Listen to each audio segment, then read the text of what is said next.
Conoce la única computadora orgánica del mundo. Neuroespacio presenta.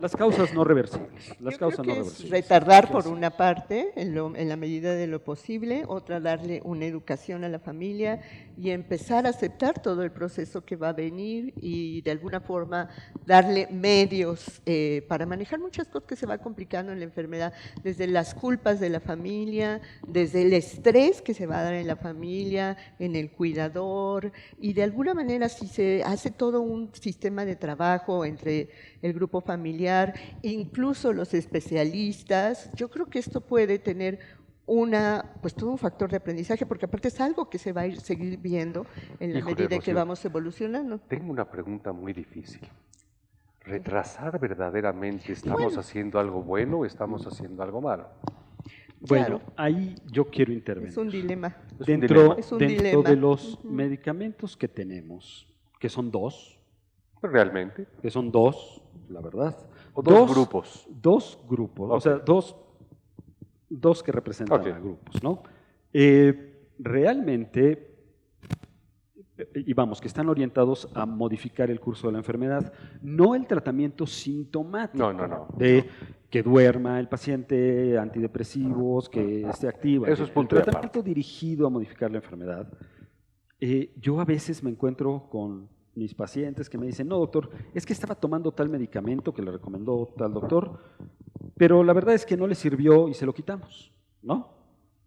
Y nosotros debemos de ser muy honestos y decir, vas a seguir viendo deterioro. Probablemente no veas mejoría de los síntomas. Los tratamientos que tenemos no están en una etapa para detener, ni están diseñados para regresar al paciente a como estaba antes, y lo que hacen en el mejor de los casos es disminuir la progresión de los síntomas. Entonces, yo estuve leyéndolo otra vez al respecto y de hecho eran reflexiones de médicos que tienen familiares con estas enfermedades. Dicen, vale la pena, ¿no? Vale la pena. Hay que tener en cuenta que no estamos prolongando la vida de la gente. Estamos retrasando las manifestaciones serias de la enfermedad por un tiempo. Que ese tiempo puede ser así, luego vas a pagar Así porque es. nada sirvió. Pero ese tiempo Es valiosísimo. vale la pena. Y te voy a decir por qué Yo es sí- valioso. Porque yo siempre le digo a mis pacientes, memoria es independencia. Claro, por supuesto. Y si yo voy perdiendo mi independencia, me voy degradando como ser humano y la familia va sufriendo más porque alguien tiene que cubrir eso. Entonces, el medicamento es útil hasta que deja el paciente de tener la capacidad de tener actividades independientes por sí mismo. En ese momento yo creo que ya no tiene sentido, por el momento. Es un dilema, pero ¿qué hacer? ¿No? Finalmente va a ser el proceso de evolución de la enfermedad va a llegar a eso. Entonces, es un dilema porque Sí. es hasta un dilema moral, ¿no? Lo dejamos, no le hacemos nada, lo seguimos tratando. O sea, hay muchos Pero cuestionamientos. tal vez estamos equivocados y como médicos, tal vez el único propósito de la medicina es disminuir el sufrimiento humano. Ujú. Y si en eso podemos contribuir, hagamos lo que hagamos, estamos haciendo una buena intervención. Yo me Claro. atrevería a decir, David, que hasta en eso quizás estamos equivocados. Tal vez. Porque el sufrimiento da oportunidad de crecimiento y da oportunidad de conocimiento. De acuerdo. Pero sí tienes razón. Los médicos y todos los profesionales de la salud sí estamos orientados a disminuir curar. el sufrimiento. y a O curar. a curar. Yo, la verdad, le digo a mis pacientes, mis objetivos del tratamiento, ya sea mediante incrementar la funcionalidad, la memoria, etcétera, demás, mis objetivos del tratamiento no son prolongar un segundo de vida a la vida del paciente, eso vamos a quitarlo de la ecuación. Los objetivos del tratamiento son mejorar la calidad de vida del paciente, lo que sea que ello signifique, cada quien tiene su vida, evitar el sufrimiento, sobre todo el sufrimiento inútil, y una palabrita que dijo David hace unos momentos, y respetar la dignidad del enfermo. estos pacientes, como todos los pacientes neuropsiquiátricos, como todos los pacientes que sufren de enfermedades mentales o cerebrales, tienen vulnerada su dignidad. Creo que para nosotros como médicos es mucho más importante, con nuestras medidas, con nuestras conversaciones, con la información que le damos a la gente, promover la dignidad de las personas, que decidir si el beta amiloide y demás es, ¿no? Por lo menos al nivel clínico, a nivel de todos los días. Y por eso es tan importante cómo promovemos los cuidados, ¿no? A ver, David, lo digo porque todo el mundo lo sabe. Tú eres un expertazo en cuidados de pacientes con demencia, ¿no? ¿Qué nos puedes decir, así unas palabras con respecto a los cuidados? ¿No? Cuando hablamos de cuidados tenemos que hablar de educación. Correcto. Y la labor del médico o de los sistemas de salud debe ser educar a la familia acerca de la demencia en particular, cualquiera que ella sea, cómo se va a manifestar, cómo vamos a ir enfrentando, qué ayudas van a ir necesitando, ir un paso adelante en el sentido práctico de evitar cierto tipo de complicaciones que traigan consecuencias graves, caídas, por ejemplo. Ir llevando de la mano a la familia en el sentido práctico del manejo. Hay cosas muy complicadas, ¿sí? Pusimos el ejemplo, hablamos un momento del paciente que dice, yo quiero seguir manejando. Ya no debe, ¿sí? Claro. Y a veces la pregunta es, ¿cómo le hacemos, doctor? Aquí en México la legislación no nos lo permite o es muy complicada. En otros lugares del mundo es, yo hablo y le quitan la licencia y se acabó, ¿sí? Aquí yo he tenido que pedirle a la familia que nos roben el coche, Claro. que desaparezca. Seguro. Porque el señor se sale a las 3 de la mañana y se mete a su coche y aparece. Entonces, tenemos que educar de todas aquellas cosas que puedan afectar la dignidad o la integridad física de esa persona. Bueno, hablaste de algo también ahorita que es muy importante, seguridad. Seguridad. ¿No? La seguridad es seguridad física, es muy importante que Moral, le digamos a la gente, económica. pero hay seguridad patrimonial, hay seguridad duda. moral, ¿a quién le Claro. dices esto? ¿A quién no se lo dices? Y esas son conversaciones que tenemos que tener con la Constantemente. gente. No importa el tipo de demencia. No, claro que no. ¿Tú qué me dices con respecto Sí, a los yo creo que la cuidados? familia es muy importante y aparte en este proceso psicoeducativo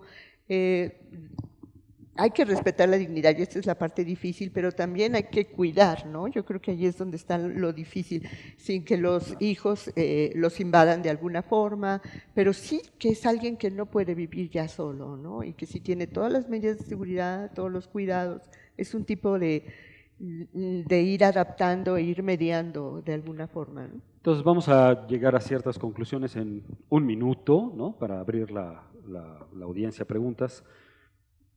Pues ya quedamos entonces que la memoria es difícil de conocer exactamente cómo se da el fenómeno, pero se da, forma parte del cerebro, o sea, es una función cerebral, no viene de la rodilla, no viene del corazón, viene del cerebro. ¿Quién sabe si de la panza? Bueno, Pero puede quién ser, sabe. es cuantificable y no es solo un proceso, son múltiples procesos a los que les debemos de prestar atención, que hay muchos padecimientos o muchas condiciones humanas que pueden producir pérdida de memoria o de otras funciones cognitivas y que no todas son enfermedades degenerativas o demencias. Y que además las demencias no son solo enfermedades de Alzheimer, hay distintos tipos de demencia. Y que además hay causas reversibles que siempre debemos de estar atentos y por lo tanto, en realidad siempre debemos de buscar el consejo de un experto que nos oriente. Sabemos que en términos de prevención para las causas no reversibles, vale la pena hacer unas cosas, pero pues, mantener nuestras expectativas bajas y más bien entender que hay tratamientos que pueden funcionar en algunos pacientes que vale la pena usar, pero que la principal intervención es la información y la educación y la principal medida terapéutica son los cuidados de estos enfermos.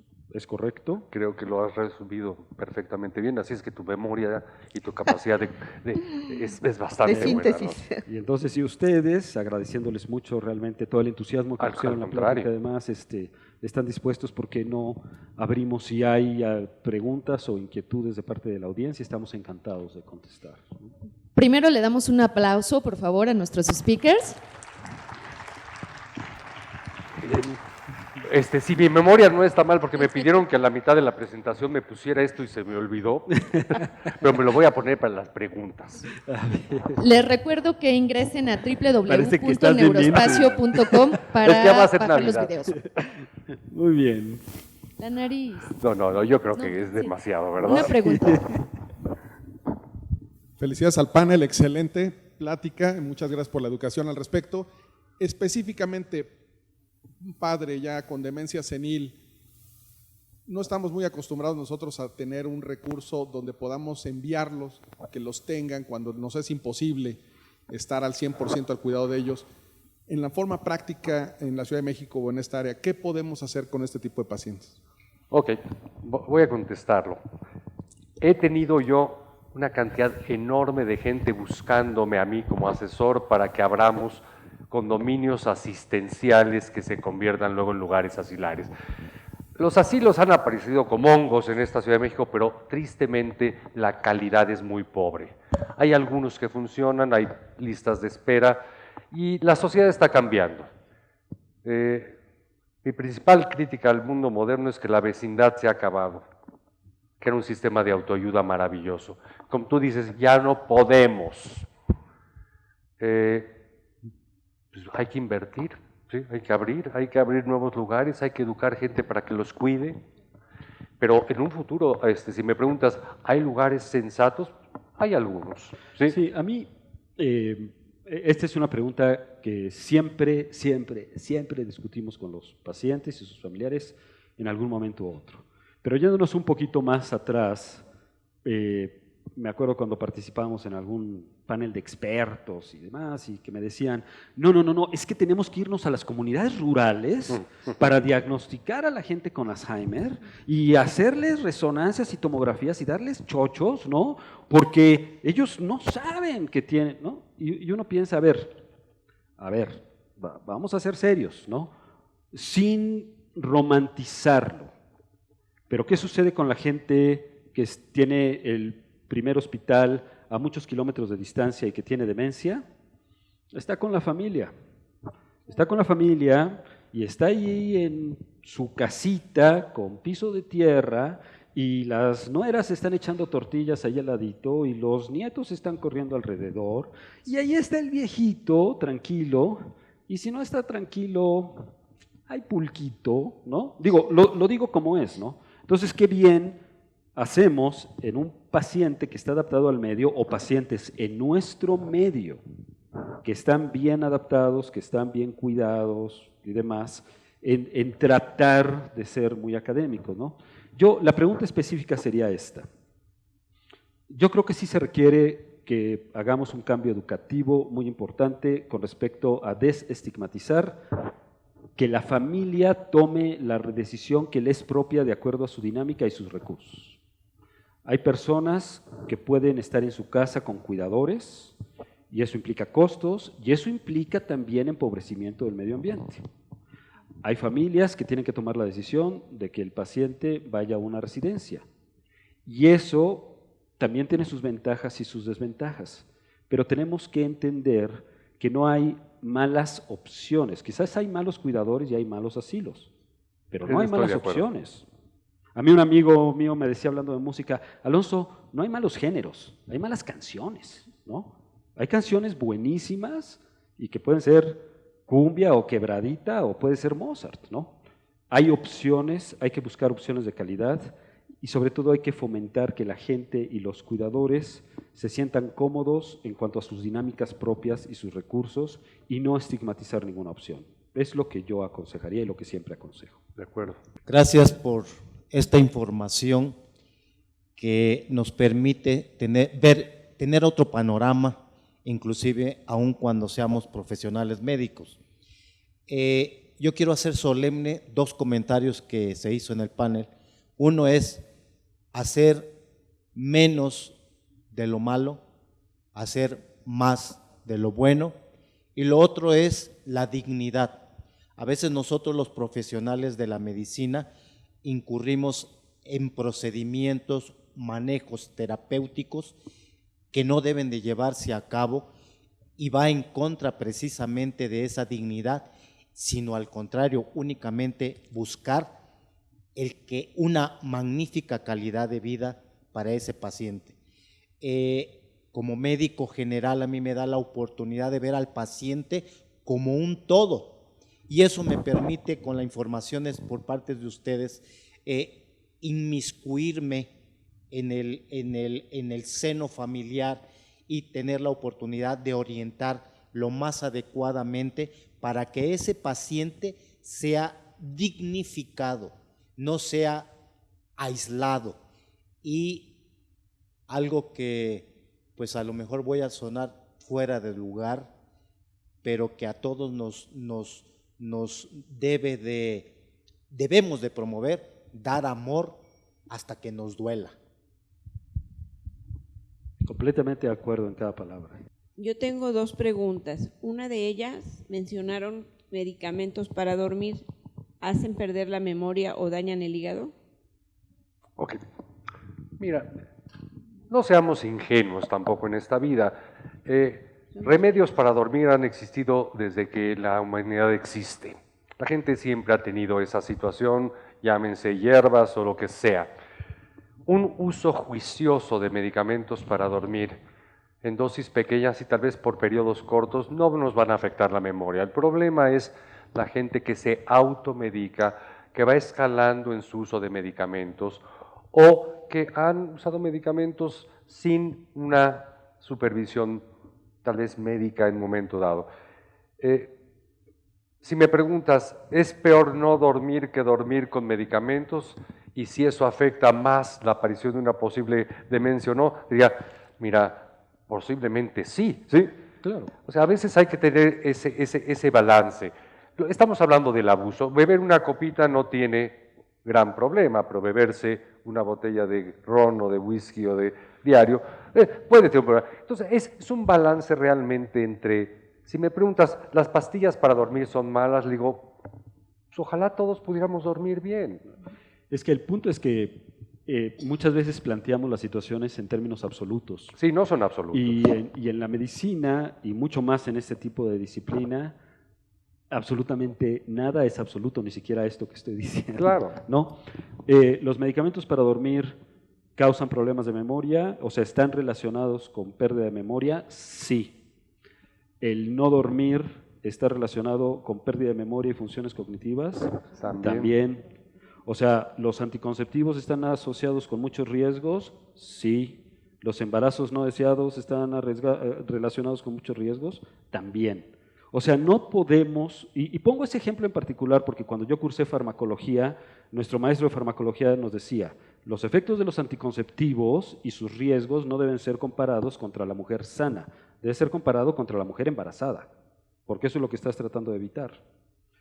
Los efectos y los riesgos que tienen todos los medicamentos deben de ser comparados contra aquello que estás tratando de evitar.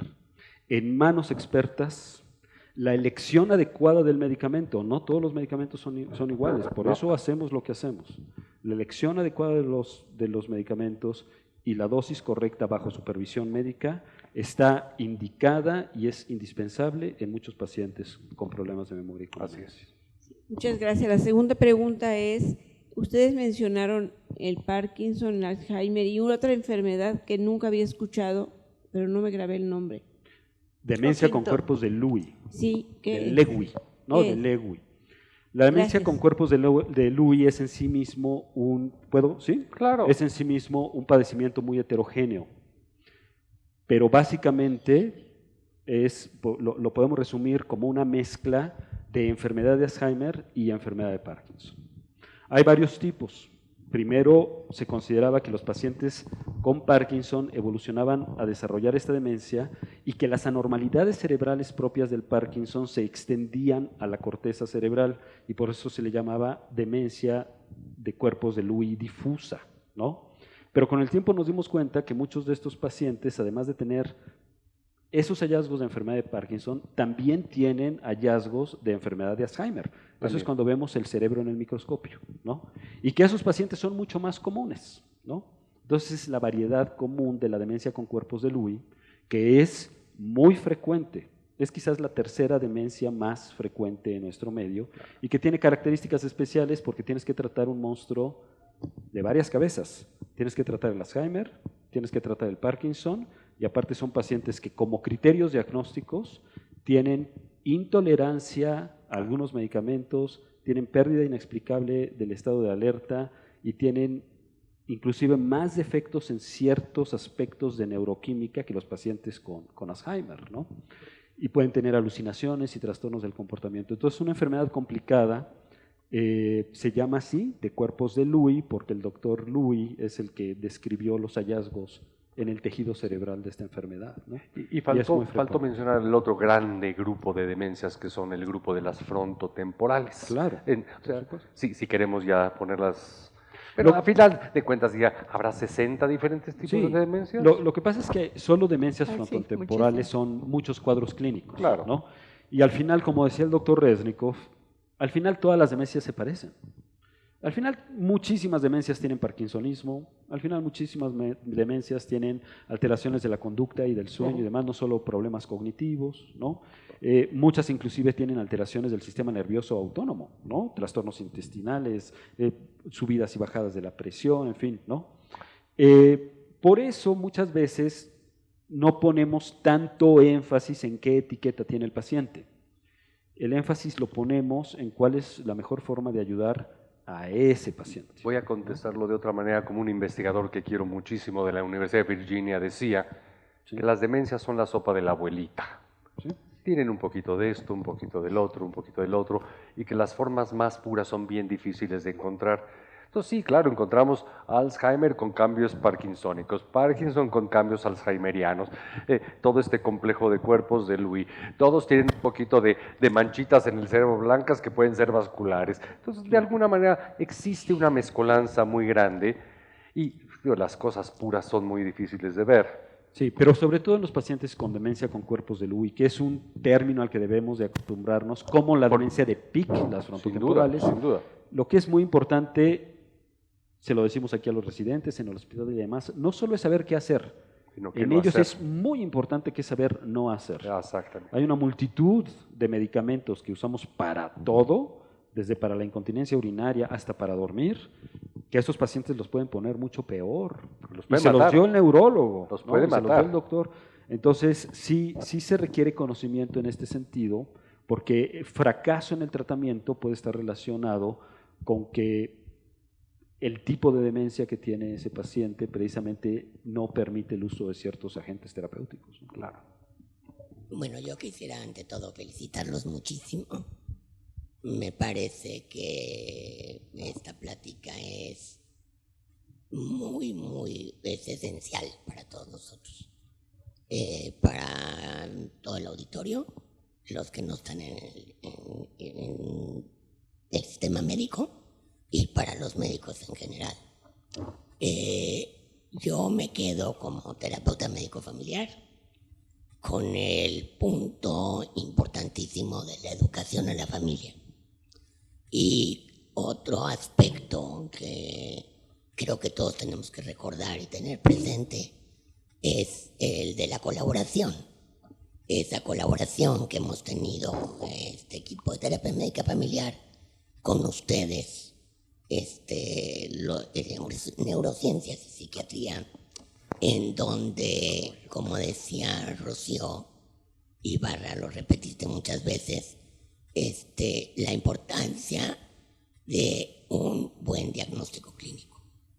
Y eso es para todos. Y recordar esto, ¿no? Cuánto hemos aprendido con ustedes en relación a entender bien el diagnóstico del paciente y de esta forma poder ayudar a la familia a que comprenda cómo poder tratar a su paciente. Y cómo lograr eso de lo que hablaban ustedes hace un momentito, cuando decía el doctor Reznikov, qué lástima que se terminó esto de la vecindad, ¿no? Y que si yo lo traduzco a términos modernos, estaría hablando de un buen sistema de apoyo, de red de apoyo social, que antes se daba de manera natural y ahora la tenemos que formar. Y este es un trabajo, yo creo que artesanal, y creo que esa es la liga más fuerte que tenemos, terapia médica familiar, con todo el trabajo que están y lo que están hablando hoy ustedes. Un comentario por demás apropiado de una experta en terapia médico-familiar, ¿verdad, doctora Vais, pero con esto del diagnóstico, ¿no? Del buen diagnóstico, por favor manténganlo en mente, no son matemáticas. Si se trata de enfermedad de Alzheimer, probablemente un experto tenga 90 y tantos % de posibilidades de estar en lo correcto en el diagnóstico. Si se trata de otro tipo de demencia, las posibilidades van bajando. Donde no nos equivocamos es en decir es degenerativo o no es degenerativo. Generalmente ahí le atinamos bastante bien y podemos tratar al paciente. Cuando nos ponemos a abordar fino, es frontotemporal, es demencia con cuerpos de Lewy y demás, disminuye nuestros grados de certeza diagnóstica. Y hay estudios muy importantes y muy inteligentes que demuestran cómo un paciente en el día 1 se comporta como un padecimiento y en el día 350 como otro y en el día 800 como otro, ¿no? Y eso es una dimensión que se nos olvida realmente porque creemos que las demencias son elementos estáticos que una vez que hiciste el diagnóstico, ya está.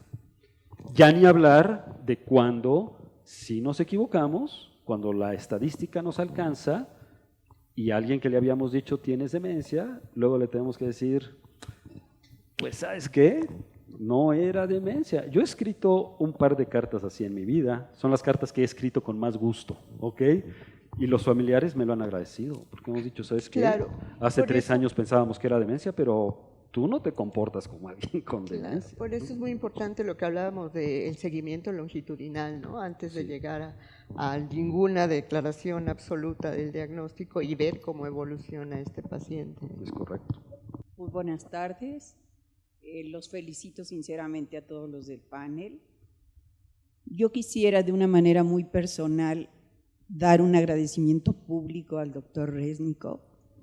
Yo tuve la oportunidad de consultarle con mi esposo que murió hace 2 años de Alzheimer y realmente me quedé maravillada y encantada la forma que con tanta dignidad lo trató, siendo para él una persona muy difícil realmente. Creo que dentro de sus lapsos realmente conscientes se dio cuenta de la dignidad con lo que lo trató.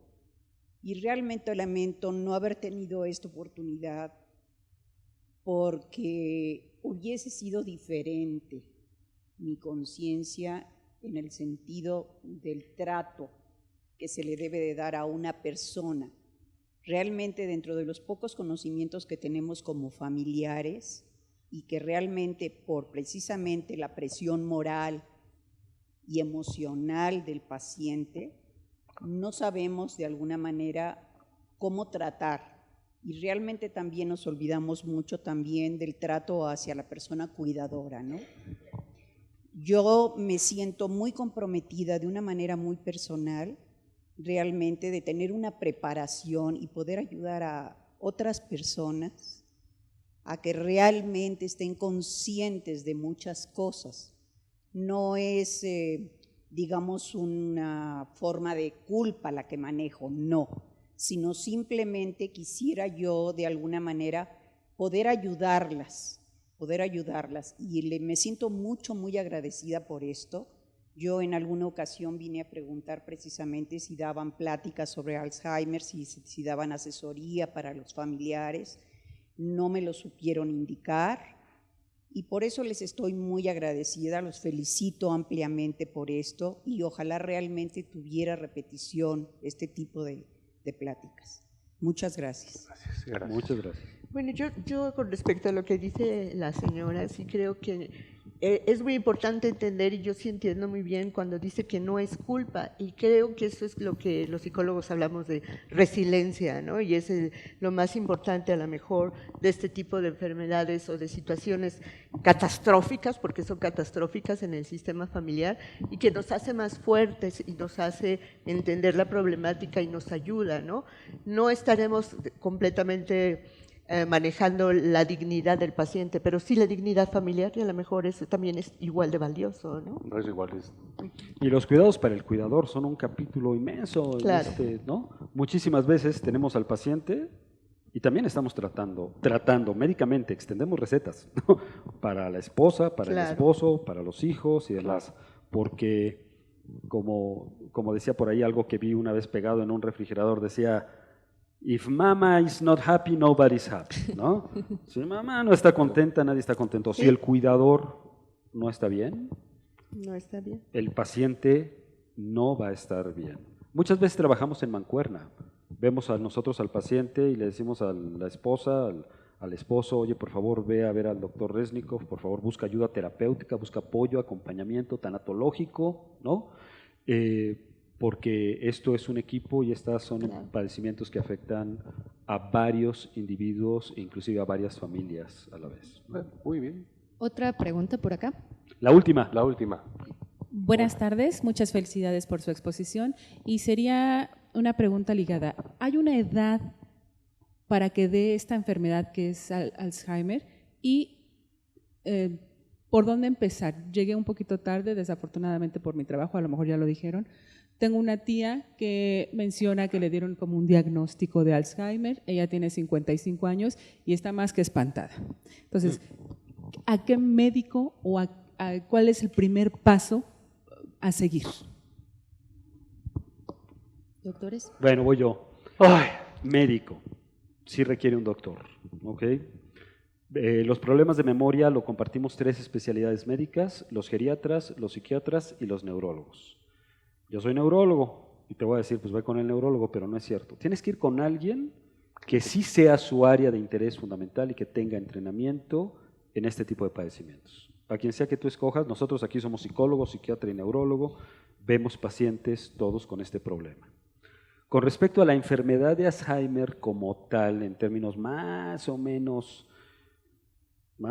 confiables, no por completo, la enfermedad de Alzheimer típicamente se empieza a dar después de los 60 años, ¿no? De los 60 a los 65, los números más o menos, lo que dice la leyenda, es como del 2 a 3% en la población general, en esa gente, y luego va duplicando su frecuencia en la población, de manera tal que cuando alguien tiene 80 años, pues está entre el 40 y 50% de posibilidades de tener Alzheimer o alguna forma de demencia. Si hay demencia, yo he diagnosticado Alzheimer a los 30 años. Son Alzheimeres de tipo familiar, en los cuales la historia familiar te hace el diagnóstico. Pero sobre todo las demencias que se dan en los 50 y tantos, más probablemente sean demencias frontotemporales, que son una variedad distinta de enfermedades, ¿no? Entonces, a lo mejor sí, a lo mejor está deprimido, a lo mejor le hace falta B12, a lo mejor tiene otra cosa, ¿no? Pero el mensaje importante es que sí necesita buscar atención médica de un experto. Y de alguien que maneje estas cosas. De alguien que haga estas cosas todo el día, todos los días, ¿no? En este punto yo sí quería ahondar un poquito, que sí nos puede resultar muy útil hacer una valoración neuropsicológica. ¿Con quién consulta? A lo mejor depende un poco del mismo paciente, ¿no? Porque a veces uno dice psiquiatra, uno dice neurólogo, y la verdad es que nos llegan mucha psicología porque parece más light, ¿no? De alguna forma. Sí. Y en esta parte sí yo lo que le sugeriría es ir específicamente con un neuropsicólogo, porque las pruebas de psicólogos en general no van a hacer una exploración adecuada de lo que es la memoria, las funciones de atención, el lenguaje, no están enfocadas a este tipo de alteraciones. Entonces sí sería importante marcar que hay psicólogos en general que hacen valoraciones, claro, y hay otros que hacemos valoraciones neuropsicológicas, ¿no? Habemos neurólogos que no vemos toda la neurología, ¿no? Que preferimos que algunos expertos, como los que están aquí presentes, se dediquen a otros padecimientos que ven más frecuentemente. Igualmente hay psicólogos que no se dedican a la neuropsicología, a la evaluación de las funciones cognitivas, como hay psiquiatras que su interés primario no es la memoria, su interés primario son las adicciones, ¿no? Entonces, sí vale la pena dar una buena revisadita. Existe internet, existe gente que sabe decir, a ver, ¿este sí es un médico que se dedica y tiene experiencia en estos padecimientos o no? Claro.